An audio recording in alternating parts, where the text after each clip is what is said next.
أسأل الله عز وجل أن ينصر الإسلام وأن يعز المسلمين وأن يجعل يوم 30 من يونيو يوم عز للإسلام والمسلمين وكسر لشوكة الكافرين والمنافقين.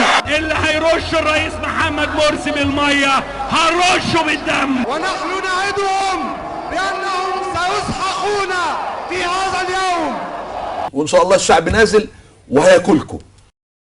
سبب في قتل مؤمن ولو بشطر كلمة، جيء مكتوبا بين عينيه يوم القيامة قاتل. تعرف بشطر كلمة يعني ايه؟ يعني التلميح. حتى بدأ شراح الحديث يقولوا ولو أن قال بس ما كملش اقتل. رجل آتاه الله القرآن فقرأ وتلا وتعبد حتى رؤيت عليه أنوار القرآن وبهجته، وكان ردءا للإسلام، يعني شايل الإسلام على كتفه، إلا أنه آل الأمر به في النهاية أن وظف هذا جميعا في استباحة الدماء وإراقتها، حتى إذا رؤيت عليه بهجته وكان ردءا للإسلام مال على جاره بالسيف ورماه بالشرك. فماذا عنه هذا اللي بيعمل ده بيبقى إيه؟ ومن يقتل مؤمنا متعمدا فجزاؤه جهنم. أنا حي التاني أهو.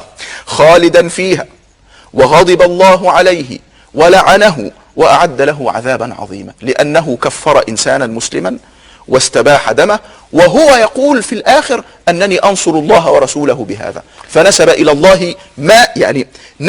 الله ما توعد الله عليه بجهنم خالدا فيها وغضب الله عليه ولعنه وأعد له عذابا عظيما.